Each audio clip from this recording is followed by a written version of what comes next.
So this half hour and the next half hour won't be completely on computational complexity because first, it's not exactly my field.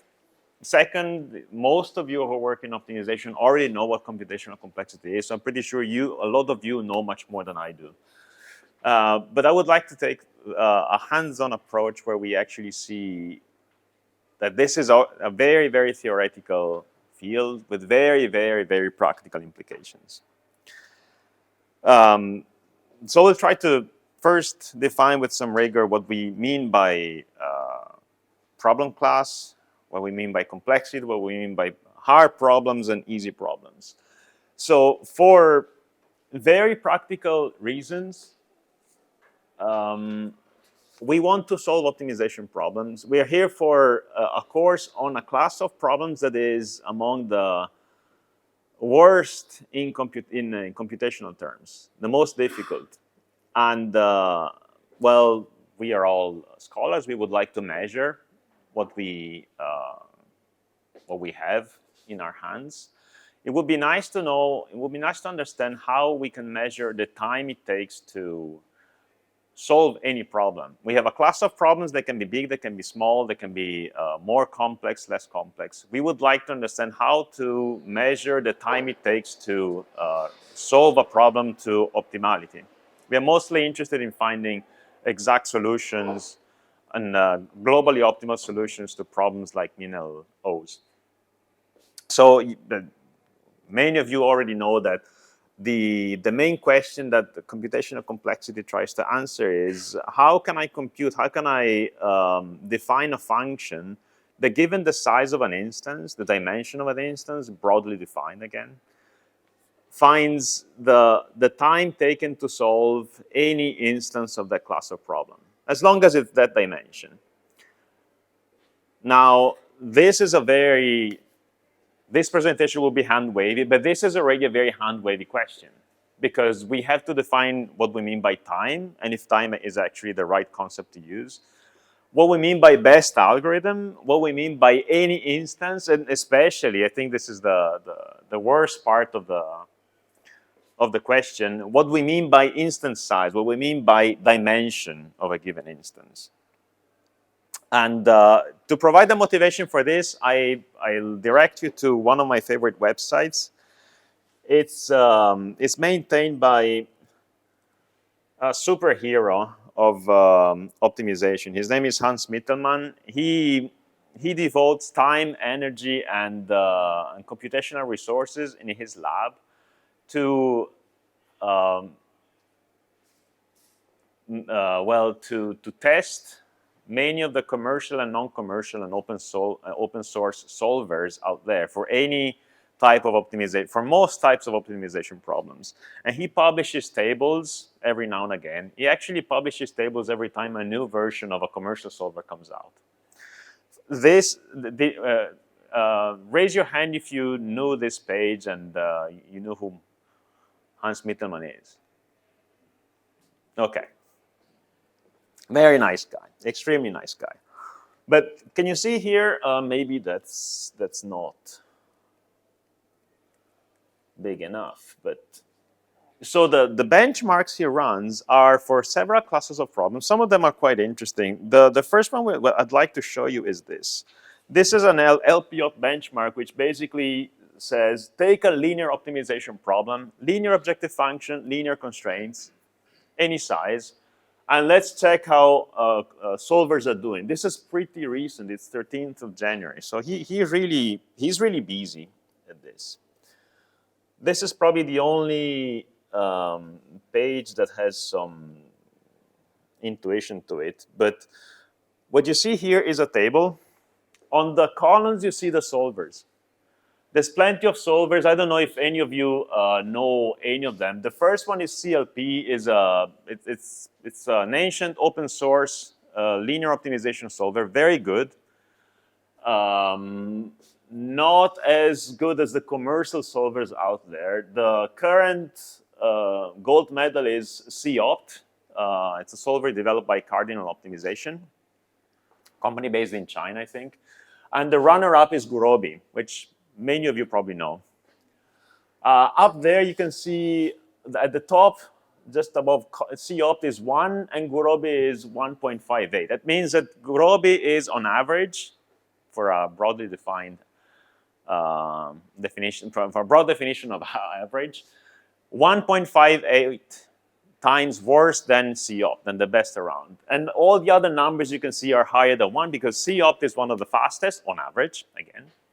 And everybody else is roughly that amount of time slower than C-opt. But you know, let's take one of these two solvers because they are pretty good. What I really... Okay, so it's cutting off some of this page, but that's fine.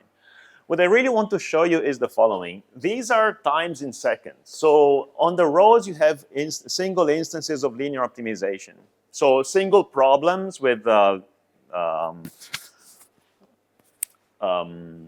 linear objective function and linear constraints, and these are the times in seconds taken to solve them. Let me show you one instance, but because that I think that's a bit. It says a lot about what linear optimization is. This instance is called Dual 2 5000, and our two best solvers take 3 minutes and 5 minutes respectively. Not a big deal until you check the instance itself. And where is this? These are instances. I'm not sure if you're used to these numbers, but these, oh, come on. This is an instance. This is a linear optimization problem that has 30 million variables and 33 million constraints. That's the size of constraints. This is basically from the table that Sven was showing you in the morning. With linear optimization, you can solve problems with tens of millions of variables we saw in a matter of minutes. This is the most ideal case. It has there's a few observations around this.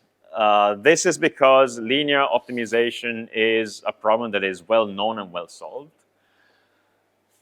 In your capacity of people who study problems for a reason, if those problems can be modeled as one class of these optimization problems, then it's ideal if they can be expressed as linear optimization problems. Because if that is the case, then these are the numbers. Then you can solve huge problems in a matter of minutes.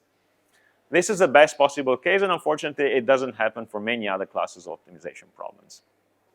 One other key observation is that the size itself does matter, of course. 30 million rows, 30 million variables, 33 million constraints. You can observe here that if you have a linear optimization problem with 30 million rows and 30 million variables, you might expect 900 trillion elements at most, in the coefficient matrix. In the worst case. In general, though, in practice, it never happens. So out of those 900 trillions possible non-zero coefficients, actually many practical instances have, this one has only 93 millions, which means that we obviously have to take into account the size of the instance, but we also have to take into account the structure. And in many cases in linear optimization, the structure is extremely sparse. Do the ratio between 93 million and the potential, what was it, 900 trillion? Yeah, 900 trillion. What is it? 900 times 10 to the 12 divided by 90 times 10 to the 6. So the density of this is like, what, 1 millionth? 1 over 10 to the million? Something like that? So there's, out of 10 million numbers, one will be non-zero, the rest will be zero. If I did the math right, which is not guaranteed. I wish all the problems were as easy as that.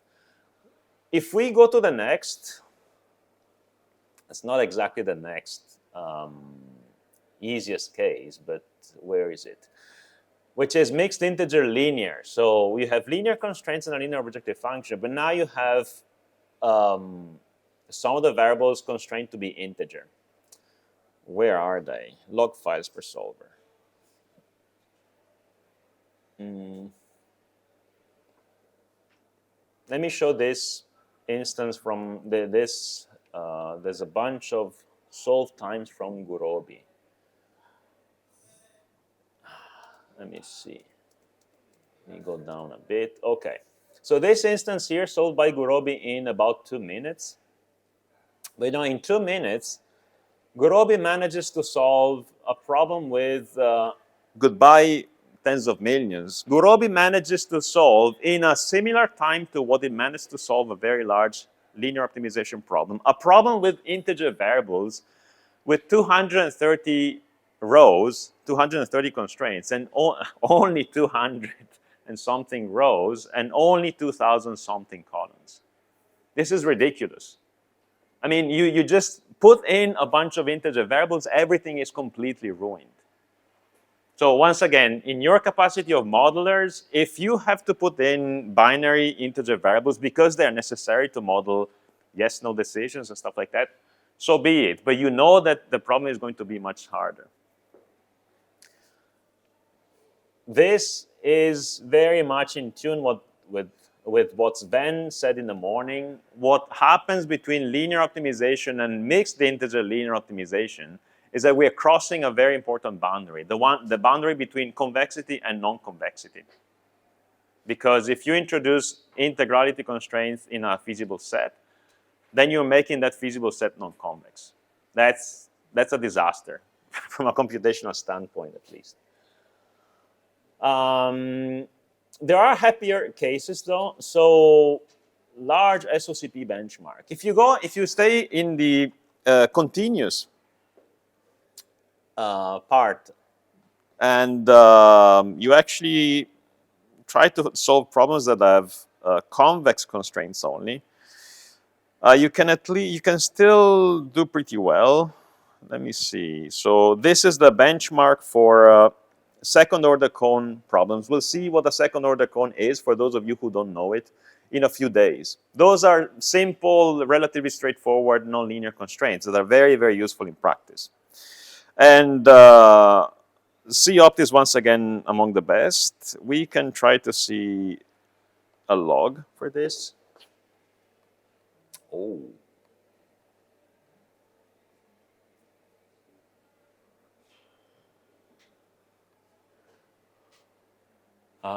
Let me see this.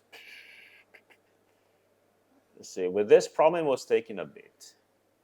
And here you can see what the original problem has, well, a respectable number of constraints and variables. So a lot bigger than the mixed integer linear problem we had before. And it's non-linear, but it's convex. This convex problem can be solved by C-opt in a matter of 96 seconds, you can see here. This is not too bad either. Again, we step into the nonlinear case, but since the problem is still convex, even if it's pretty large, it can be solved to optimality in a relatively good time. So this is just to provide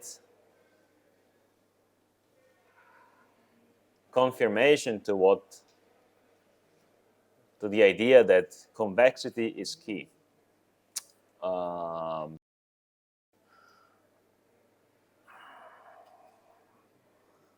I'll show you one last bit until we switch to the min-LP benchmark. This is a contradictory title for a benchmark. It's called Convex Discrete QP-Lib Benchmark. It doesn't make any sense to say convex discrete because if the set of feasible solutions is discrete, it means that there are integer variables. Discreteness means you have some form of non-convexity. But as was mentioned in the morning, convex here means, okay, so if you relax, if you take away for a second integrality, then what you have underneath is convex objective functions and convex constraints. This is a misnomer, but it's an abuse of terminology to say that you have a mixed integer nonlinear problem where there are some integer variables and the nonlinearities are all convex. This is a happy case. This is a relatively happy case. What do we have? So C-opt and Gurobi take 1 second. Was this the right one? No. Oh, no.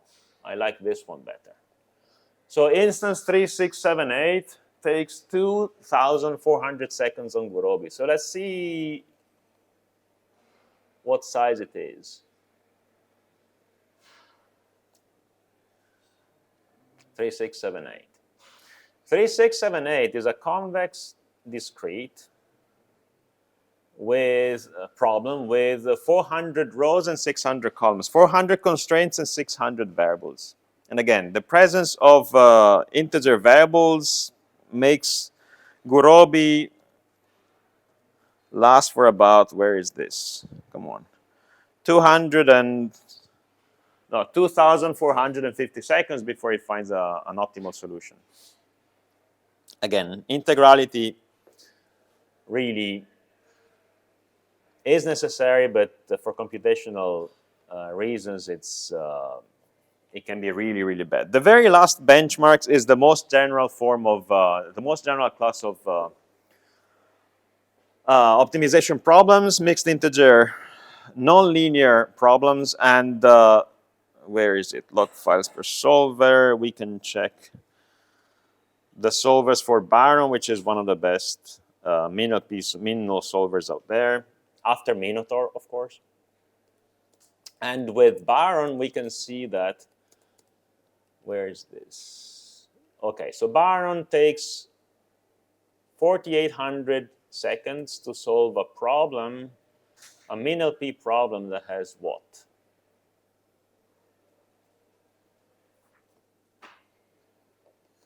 Three constraints and 500 variables. So, the more you go up, the more you introduce nonlinearities and integralities, the more the problem becomes very hard to solve. This is somewhat in line with the sort of definition we were looking in terms of measuring how long it takes to solve a problem, to find a solution to our problem. Let's go back to the slides. So clearly, all of these instances are solved by different algorithms. These algorithms have different features. They can be some can be very fast on some instance, some can be very slow on some other instance. So before we try to understand a measure of complexity for problems, let's try to understand what it is for algorithms instead, because we have obviously two different entities, problems and algorithms. We want to understand what is the computational complexity of an algorithm. So for an algorithm that solves a class of problems, let's call the class C and the algorithm A, we would like to find a function that gives the time taken by the algorithm to solve any instance of the class C for a given size, and once again, to be broadly defined. So the main issue, there are a few issues here, and they're all with different colors or different font. The function itself is good with us, but the time is very relative. So measuring the time on a computer, many know better than me, is practically useless because running the same software on the same input twice may give you two different times for many reasons. Operating system, asynchronism in whatever parallel software you're using, stuff like that. So the time we should forget. We should forget about trying to measure how much time it takes to solve a problem. We'd rather have a more consistent measure for this, which is instead the number of elementary steps taken by any program, any algorithm in solving our problem. Elementary steps stands for operations on very basic atomic operations that could be on two single numbers, so the comparison of two numbers, assignment of a number to a variable, sum of two numbers, stuff like that. Are there any questions so far? If there are no questions, I'll ask you to remember one thing. This definition dates back from the 70s, I think. So considering a number of elementary steps instead of time is a definition that worked pretty well for the past few decades. Now, tell me something. Today, we have computers that have very nice features like parallelism. The type of parallelism I'm talking about here is, for example, the instruction set by processors like Intel processors that can do 16 operations on a single vector in one clock cycle. Many of you are aware of this, I'm pretty sure. So keep this in mind. Keep this question in mind until we get to the end of this class, which is the following: do the definitions we're going to see now in the next few minutes hold even for processors like the one I just mentioned, or even for GPUs that can do even more operations in a clock cycle? Keep this in mind. I don't want you to answer the question now. Just try to remember this question, because we'll see later. So we put away time. Instance size, we don't know yet. But at least we can also focus on one thing. Given that we don't exactly know all the instances in one class of problems, what we could try to focus on is the number, not the amount of time, but the number of elementary steps it takes in the worst possible case of an instance of a given size n. Let's define the size later. And it's very technical and boring, and you probably know it. But let's put it aside for a second. So we want to know how many elementary steps it takes to solve a problem of a given size for any problem of that size in the worst possible case. So computational complexity in our case is the discipline that tries to find the worst possible instance for a given class of a given dimension where our algorithm can solve. That is going to be our function of the instance. This is probably not going to be extremely useful for the course, but for those of you who don't know it, probably a very small minority, the algorithms that are usually investigated in complexity are so-called feasibility. Sorry, not the algorithm. The problems that are investigated in this field are usually feasibility problems instead of optimization problems. The feasibility problems, and they're also called recognition problems, they basically consist in posing one question, and the question can be answered by either yes or no. We deal with optimization problems, but that's not a big deal for us. So there is a fundamental difference between the two, obviously. But we could say, okay, so if we need to study a discipline that focuses on feasibility problems instead of optimization problems, how are we going to use the theory on optimization problems? It's easy. We are focusing on, in this course, on optimization problems. That is, problems where given a function, an objective function f, and a feasibility set capital X, we want to find the optimal solution x star, which is the x star, a vector x star, such that the objective function is less than any other objective function for any feasible point x. And obviously, x star is feasible itself. If we want to pose it to transform it into a feasibility problem, we don't need to do much really. We just need to say, okay, so we are still given an objective function, a feasibility set, and now we're given an alpha, a real alpha, and we're trying. And the question we want to say, the question we want to pose that has answer yes or no is the following: is there an x star such that f of x star, the objective function, is lesser than, is good enough, it's better than or equal to alpha, such that x is also feasible? If we do this trick, then we are fine, simply because now we can treat optimization problems as feasibility problems. All the theory in computational complexity holds for optimization problems as well. I'm going to stop at 14:45 because for the second half hour I have fewer slides, so we might be able to just reach the exact amount of time in the second half hour. But let me just do some very quick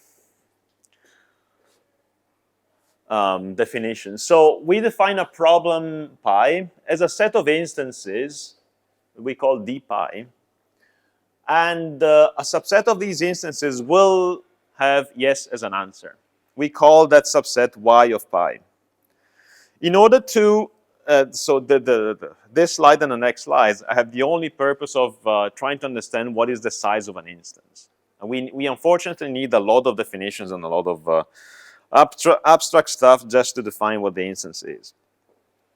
Consider now an alphabet sigma, so just a finite set of symbols, and define sigma star as a set of all finite strings that contain symbols from sigma. We define an encoding, and we call it E, of a given problem pi. It's as a function E that takes an instance from all the instances of a problem and transforms it into a string made with symbols from sigma. Everything clear so far? Did any of you see this stuff before? Okay. So the encoding is necessary because we want a way to measure this instance size. I mean, I'm spoiling the next few slides for you, but this is necessary. The encoding is necessary for one purpose. We want to understand how to measure the instance size because we want a function of the instance size to estimate the number of steps taken by an algorithm. So the encoding gives us exactly something that is measurable. It gives us a string from an instance that could be defined by a drawing on a blackboard or from a document that tells us whatever, the characteristics of our supply chain, whatever. So given a problem pi and an encoding, which is a function from the set of instances of a problem to the set of strings in sigma star, we have a partition of sigma star in 3 sets. First, a set of strings that are completely useless because they do not encode instances of d pi, and then the set of strings for which either I get a yes or a no. So the set of strings encoding the yes instances and the set of strings encoding the not yes instances. A language,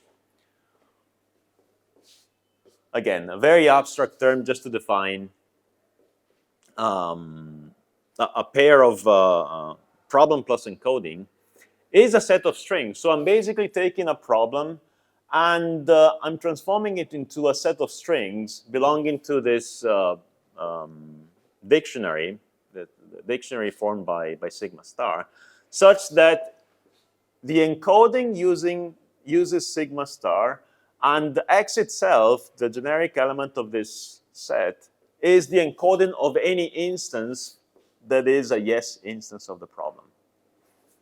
So the language simply tells me all the strings that correspond to a yes instance of a given problem. So we say that an algorithm that works with an alphabet sigma accepts a given string X if A terminates with an answer yes when it's run on X. When we give X as an input to the algorithm, we get a yes as an answer. We say that algorithm A accepts X, which is a string. So a language recognized by an algorithm that is a perfect pairing between an algorithm and the language that is implemented by that algorithm is simply the set of all the strings that are accepted by that algorithm. The crucial bit about defining the size of an instance comes with a function that is called the length function. The length function helps us define the size of an instance in a way that is mathematically sound, and it is actually useful for us to understand what algorithm is, what problem is hard and what problem is easy. This is also a bit convoluted, but it's necessary. A length is a function that is not dependent on any encoding. It's a function that takes any instance of a problem, regardless of the encoding of those instances, and gives a positive number, positive integer number. This function must have a polynomial relation. That is, there must be 2 polynomials within which both the length and the size of the string are included. In other words, there must be 2 polynomials, P1 and P2, such that the length of a given instance is within a polynomial of the size of the string X. Let me remind you that X is a string. X is, in fact, the encoding of instance I. So we again have 2 worlds here, the world of instances, which we cannot we weren't able to measure before, and then a set of strings. A set of strings we can easily measure. We just count the number of characters, the number of symbols in that string. We want to pair them, and we do it with the length function. The length function must have these characteristics. There must be two polynomials so that the length function itself is bounded from above by a polynomial in the size of the string, and vice versa. The size of the string is bounded from above by a polynomial, another polynomial of the length itself. We're not really defining the length here. We just have to make sure that whatever length we define, it must have that characteristic, regardless of the polynomials. It can be a polynomial of any degree. We don't really care. There was a lot of technical stuff. It's not completely necessary. It's really the bottom line of this is that now we can finally define the computational complexity of an algorithm. We call it with a T, so T of algorithm A for size n, and n is precisely the instance size we were looking for, is basically the worst possible number of elementary steps it takes to solve an instance whose encoding has length equal to n. And you can see it in the definition itself. It's a maximum value of m such that there exists an x, a string of the vocabulary sigma star, whose length, the length of the string itself, the number of symbols contained in x is equal to n, such that if the algorithm receives x as an input, it terminates in n steps. So you take all the instances of size n, you run the algorithm on all of them will take 3, 4, 17, 2,000, 30 billion number of steps. You take the maximum of them, so you will take the 30 billion. That is the computational complexity of the algorithm. We can write this definition now because now we have, first of all, elementary number of steps is our new measure.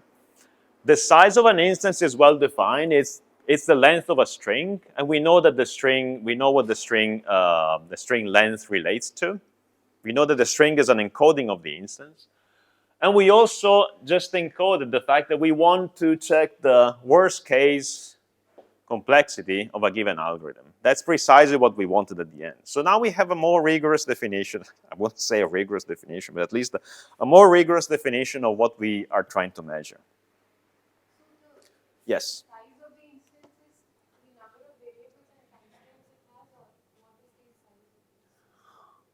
In an optimization problem, if you have an optimization, let's say a linear optimization problem, you have a vector for the objective function, you have a matrix of coefficients, and you have a vector of right-hand sides. How many symbols do you need to convey that very instance? There must be one single string, the one different string for every such vector, every such matrix, and every such vector of right-hand sides.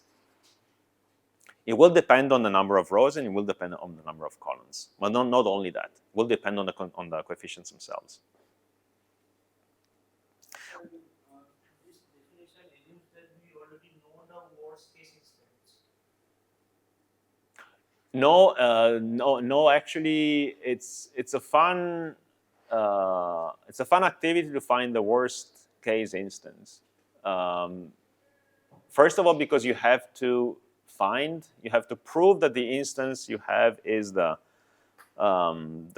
worst case instance for that, and once you found it, you know the computational complexity of that algorithm. So this is in the next half an hour, I would say that's where the more practical reasons why we did all of this comes in. That is, once we know how we can measure the complexity of an algorithm, the number of elementary steps it takes for a given instance of size n in the worst case, we can start classifying problems and algorithms. An algorithm is that has a complexity function that is upper bounded by a polynomial. Any polynomial, doesn't matter what degree. If there's a polynomial of degree k that bounds from above the complexity of an algorithm, then we say that that algorithm is polynomial time. Again, time is a wrong word here, but it's used as in a way to define these algorithms. This is a polynomial time algorithm. The class of polynomial time algorithms is extremely important because we distinguish the algorithms that have polynomial time from every other algorithm. The algorithms that have polynomial time are good because bounding from above the complexity of an algorithm with any polynomial, regardless of its degree, is a positive result most of the times. Not only for theoretical purposes, but also for practical purposes. Do you know what the bubble sort algorithm is? For sorting a list of numbers. The bubble sort algorithm is an inefficient way of sorting a list of numbers, and it has complexity that is roughly described by c, a constant c, times n squared. So given n numbers, I will take proportional to n squared steps, elementary steps, in order to sort it.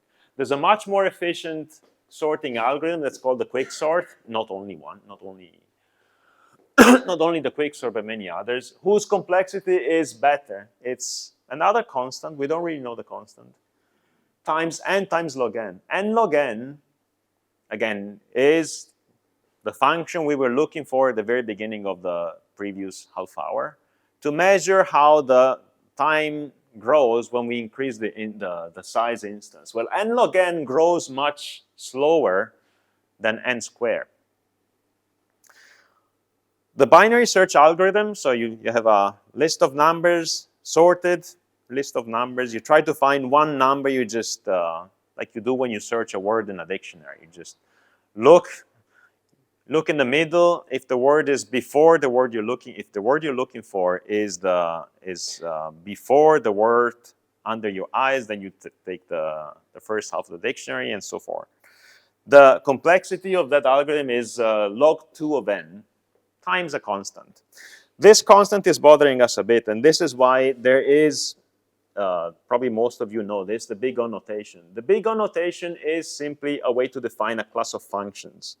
And we say that a function f, in this case, in our case, we will look at functions that describe the complexity of a given algorithm.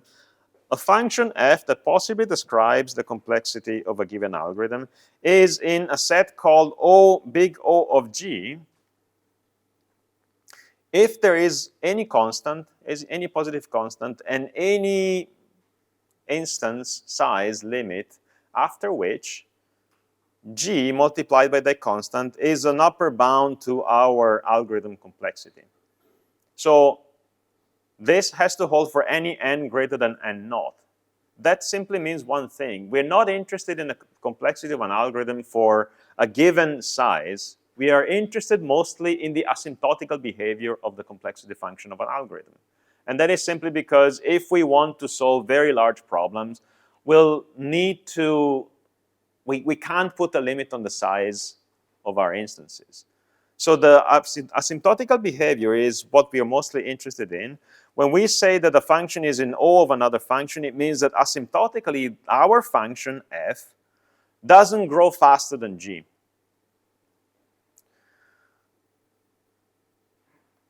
So for any polynomial algorithm A whose complexity function is, for example, 2n cubed plus 4n squared plus etc., that complexity is an O of an n cube in the example I just said. In other words, if we have a polynomial that describes the complexity function of our algorithm, we can just take the highest degree term without the coefficient to describe the complexity of that algorithm, simply because that's the one that describes how asymptotically that complexity function grows. For instance, if we know that our algorithm takes 3n squared plus 2n steps, we know that our algorithm's complexity is in the big O of n squared. For any polynomial ak to the nk plus ak minus 1 to the times n to the k minus 1, etc., we can simply say that our algorithm has a complexity that's a big O of nk. That's because that is asymptotically the function that will define the growth of the complexity.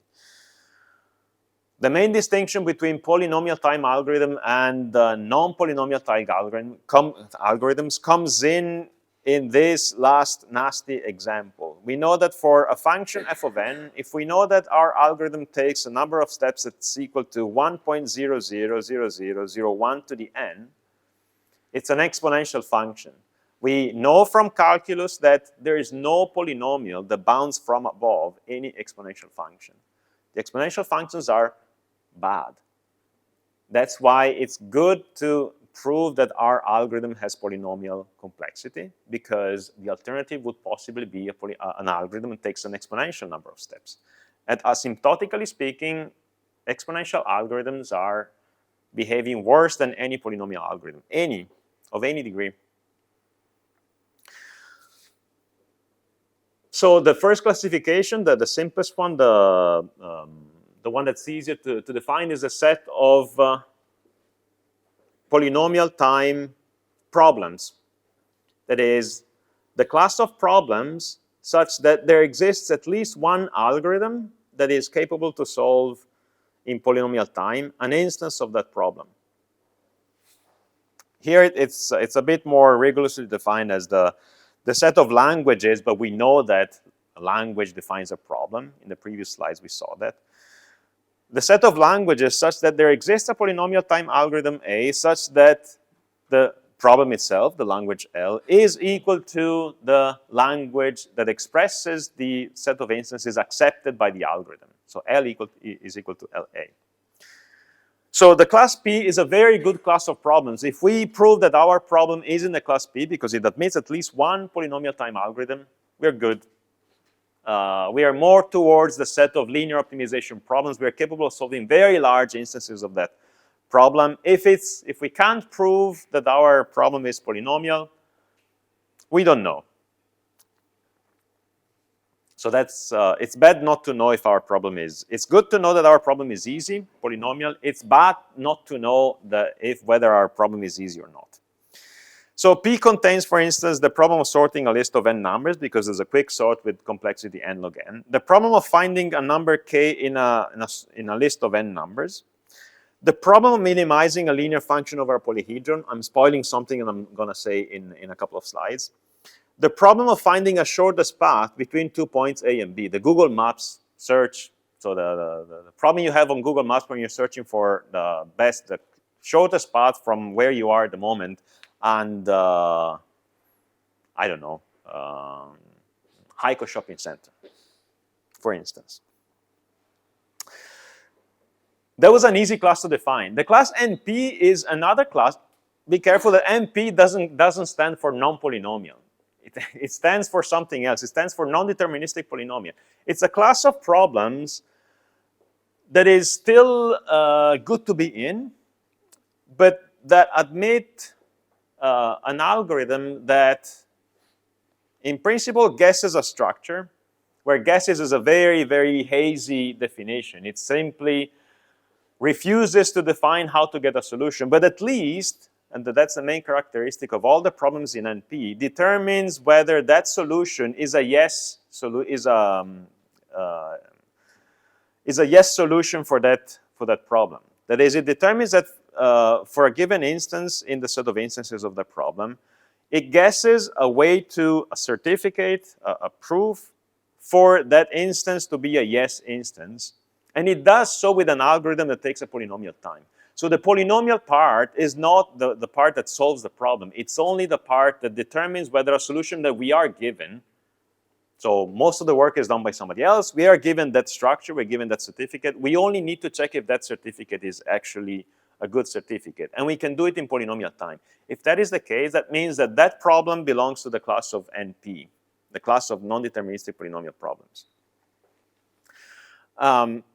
It's still good to have a problem in this class because it means that at least we have something, we are equipped with something, with a tool. And the tool is precisely that, a way to verify in a short amount of time, in a polynomial time, that certificate is good, that it gives a yes answer.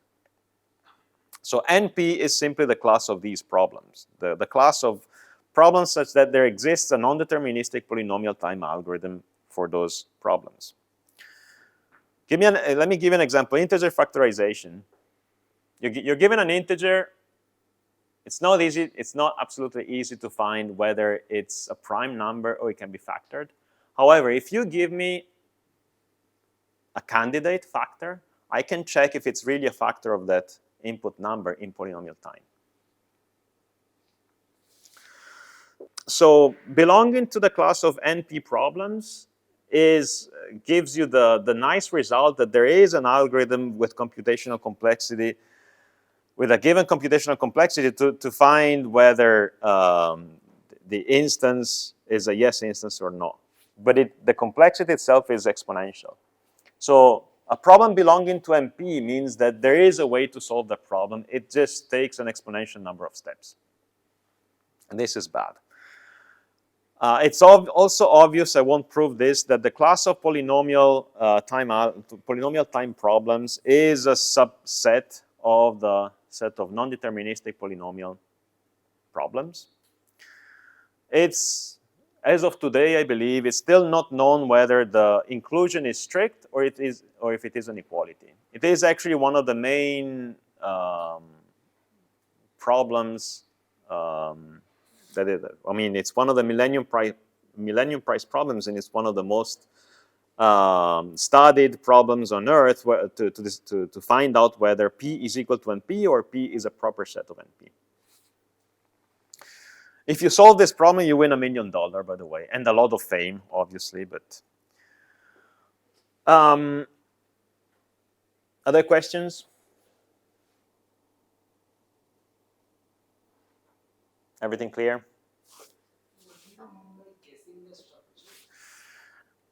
Precisely what I said. Somebody gives you a structure, it pulls it out of a hat. Oracle gives you a solution. It's an oracle that gives you a solution. The only thing you really need to, that we are really interested here is whether once you're given that structure, you can determine in polynomial time if that is a yes, a solution for the problem. It is not supposed to be the solution. It can be something else. The structure, you can call it a structure, a certificate, a proof. It's just a way for you to, it's like the factor, the candidate factor for the integer factorization. But the way the structure, the certificate is guessed is completely not of interest. What we are interested in NP problems is that you can verify polynomiality, that you can verify that is a yes solution in polynomial time. Any other question?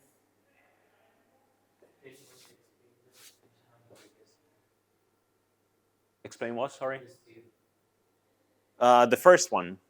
So the fact that you have a problem in NP, so the fact that you are capable you're capable to verify in polynomial time if a solution is a yes solution, a solution given to you is a yes solution, allows you to solve that problem. So there exists an algorithm. If you can prove that your problem is in NP, then there exists an algorithm for solving the problem by enumeration. And enumeration simply means that if there's a P of n that describes that is a polynomial in the instance size, then by enumeration you will be able to enumerate all the solutions, and that means that enumerating them one by one, which takes an exponential amount of time, you will prove whether that is a yes or no solution. Here the enumeration is the enumeration of the sigma star, the rank or the Yes. symbol of dictionary. Yes.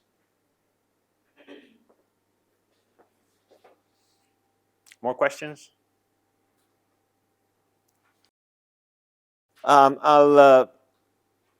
Here's another very useful tool, not only for complexity, but for many other purposes. If you are given, so if we have two problems, pi1 and pi2, the main purpose of reduction is the following. Suppose you have pi 2, a well-known problem for which you know an algorithm. And the algorithm, for instance, the algorithm is just an algorithm for pi 2 that gives you a solution. If this is a feasibility problem, then S2 might just be a yes or a no. Reduction is very useful for this purpose. If we have another problem, pi 1, we can say that pi 1 reduces to pi 2, and this is the way to write it. If there exists an algorithm, a polynomial time algorithm, to translate an instance of pi 1 into an instance of pi 2. So in other words, we have an algorithm for the shortest path. It's well known, we know its features, etc. Now we have a new problem that we don't know how to solve.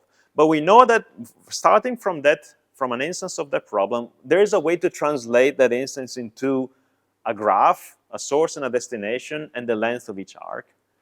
So that once we solve that new problem, we solve that instance of a shortest path, we obtain a shortest path, and we can translate that solution back into the solution for our problem. This is reduction. So it's an intuitive concept. You just take a problem and translate it to an instance of a problem and translate it into an instance of another problem. The crucial thing, extremely important thing, is that the algorithm that reduces an instance of pi 1 into an instance of pi 2 must be of polynomial time. So you can only say that your problem reduces to another if the algorithm to translate an instance of pi 1 into an instance of pi 2 has polynomial time complexity. Say that again, please. You will do an example as an exercise in a couple of slides.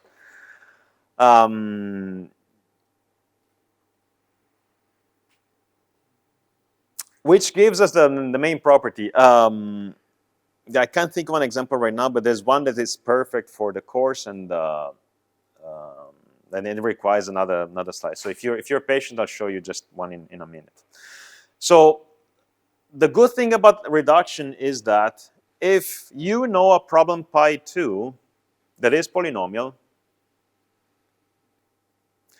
and you can prove that another problem pi 1 reduces to pi 2, then what just happened? You have a polynomial time algorithm to take one instance of pi 1 and translate it into an instance of pi 2. You know a polynomial time algorithm to solve that instance of pi 2 and obtain a solution. That gives you, the combination of these two is an algorithm to solve in polynomial time your instance of pi 1.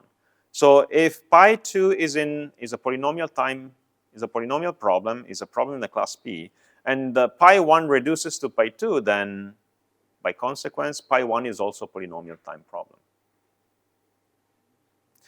This is one way to use reduction. This is extremely important because, once again, if you're stuck and you can't find an algorithm for solving your problem, what you could try is to translate your problem into some other problem.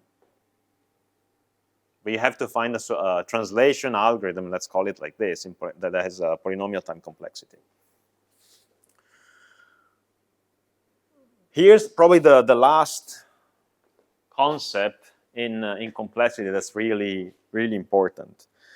NPC is a class of NP-complete problems defined as follows. A problem pi is an NP-complete problem. First of all, if it's in the class NP, if it admits at least one non-deterministic polynomial algorithm. Second, if for every problem pi prime in the same class NP, you can reduce that pi prime to your problem pi. So in other words, if this is NP and you have a bunch of problems here, and you have a problem, let's call it pi. Pi is an NP-complete problem if all the problems in NP reduce to it. What does that mean? That if you ever found a polynomial time algorithm to solve this problem, then you will be able to solve in polynomial time all the other problems. This is a holy grail of computational complexity, pretty much.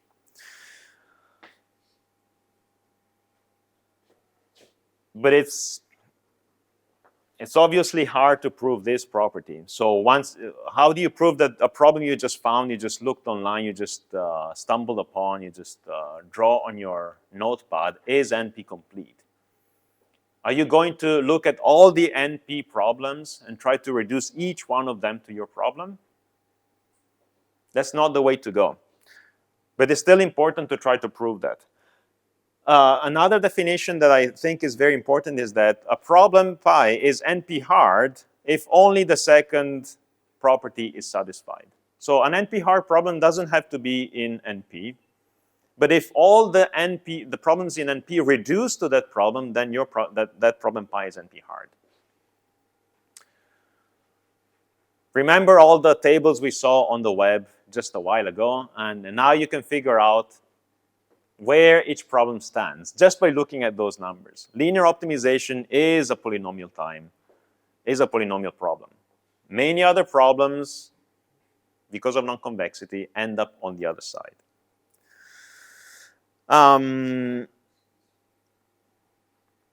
Here comes the exercise in a second. The first problem to be proven NP-complete. Remember, NP-complete is a problem that is in NP and such that every other problem in NP is reducible to that problem. Well, SAT3, I'll tell you in a second what it is an NP-complete problem. What is SAT3? SAT3 is a problem consists in the following. You're given a set of n Boolean variables. Forget about, these are not optimization variables. These are just variables that are either true or false. We're talking about a logic problem. So variables yi, there's n of them, and they're either true or false. Well, we don't know yet. We want to find each of them. We also are given a set of clauses, m clauses. Each of them is defined as a disjunction between three variables or their negation. So an example of a clause is this: y1 or the negation of y7 or y12. SAT3 consists of taking all of these m clauses of three elements and finding an assignment, finding a value for each of the variables y1, y2, etc. to yn, such that the conjunction of all of these clauses is true. That is, I want C1 to be true for my assignment. I also want C2 to be true, C3, etc. until Cm. Somebody proved that this problem is an NP-complete problem. So it belongs to NP, but also any problem in NP can be reduced to SAT3. So now let's suppose that we have, let's go back to optimization problems. So suppose we have an optimization problem with integer variables. We want to minimize a linear function subject to linear constraints. All the variables are integer. Let's make it simple. All of them are integer.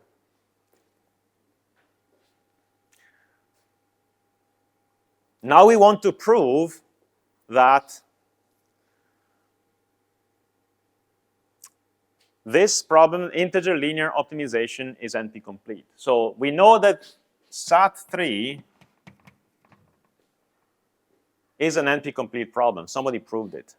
Now we want to prove that another such NP-complete problem is integer linear optimization. How do we prove it? Do we prove that all these NP problems reduce to integer linear? Oh, or did it? To integer linear optimization? Or what? How would you do this? You do the opposite. You do a reduction from SAT3. So whenever you stumble on a problem, you don't know, you couldn't find, you worked on it for days and you couldn't find a polynomial time algorithm. Then now you can find, no, you tried to find a polynomial time algorithm, you couldn't find it. Then you spend today looking for a reduction from your problem to, for example, shortest path. If you find a reduction from your problem to shortest path, your problem is polynomial. You're trying to reduce your problem to shortest path. You couldn't. You worked all day, you can't find shortest path, sorting, whatever, that you can't reduce your problem to any polynomial time problem. Okay, so you give up, and you say, no, my problem must be difficult. I want to prove that my problem is difficult. How do I do it? Do I reduce my problem to SAT3? No, because that wouldn't give you anything. However, if you prove that SAT3 reduces to your problem, what happens? Well, it simply happens that if SAT3 reduces to your problem, it simply means that every problem in NP reduces to SAT3, and then in another polynomial time, reduces to your problem. You just prove that all the problems in NP reduce to your problem. So reduction is used, but be careful because it's used in a completely different way when proving that your problem is a difficult problem, is a very, very difficult problem. It's in the NP complete class. Exercise. Reduce SAT3 to integer linear optimization. I'll give you this example. So this is an instance of SAT3. You have to give me an integer linear optimization problem, such that if you find a solution to that integer linear optimization problem, you also find a solution to this SAT3 problem. Remember that what we were doing, we were reducing SAT3 to our integer linear optimization in order to prove that integer linear optimization is NP complete. So from that, I want to see whatever, minimize C transpose X subject to AX less or equal than B, and the X is Z to the N. From this, I want you to give me C, A, and B. Well, I want you to give me a set of variables and how many variables and what are the variables, etc. And then I want C, A, and B.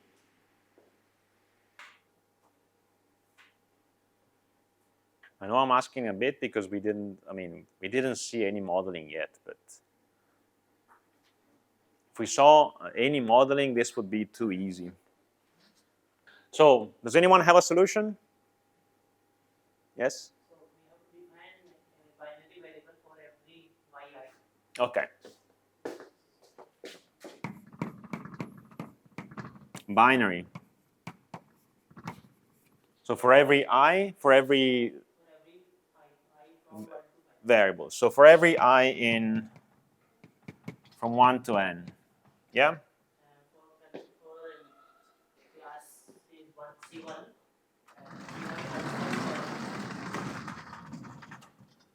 Okay, so x2 plus 1 minus x4 plus 1 minus x5 is greater than or equal to 1.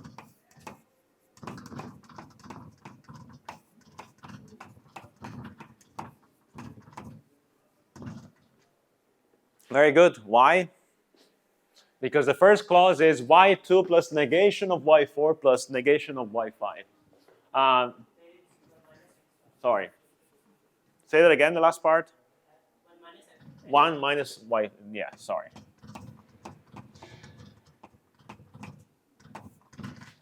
Why is this equivalent?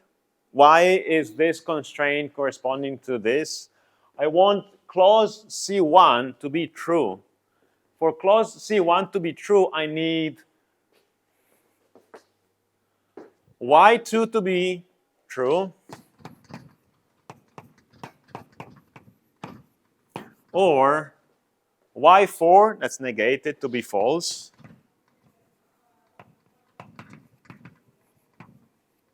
or y5 to be false. If I generate one variable xi for each Boolean variable yi, and I say the following, x1 is equal to 1 when y1 is true, and x1 is equal to 0, it's a binary variable, when y1 is false. If I do this, what happens is that if x1 is equal to 1, so y1 is true, then I'm fine. All of this is going to be greater or equal than 0. So 1 plus something greater or equal than 0 is certainly greater or equal than 1. So this constraint is satisfied. And this is just in the case that x1 is equal to 1. If x1 is equal to 0 instead, then I want some of these two to be 1, which means that either x4 is equal to 0, which means y4 is equal to false, or x5 is equal to 0, which means y5 is equal to false. If I continue and do the same, then I'm going to get another 3 constraints that I can easily write here. So they are x1 plus x3 plus x5 greater or equal than 1, 1 minus y1. This is an x2, sorry. This is a y2, which means I should have put x2 here. Can't see very well on that. 1 minus x1, that's the third constraint for the third clause, plus 1 minus x2 plus x4 greater or equal than 1. And finally, x3 plus 1 minus x4 plus x5 greater or equal than 1. So in other words, I just take every clause and I add the corresponding x if it's not negated, and 1 minus x if it's negated. This is a set of constraints. I simply have to say that xi is binary for every I from 1 to, in this case, 5. And what is the objective function? We don't care about the objective function. As long as we find a feasible solution that respects all of these constraints, if we find one, we will have found one solution for this. SAT3, after all, is not an optimization problem. We just want to find one feasible solution. And so you can easily put 0 as the objective function. I think we're done with this half an hour as well. This is a bit more than half an hour. If there are any questions, I'll be here. Otherwise, I think, what time is the lab session? 4 o'clock. Is it at 4? No, okay. Yeah, we can take a short break of 7 minutes. Yeah.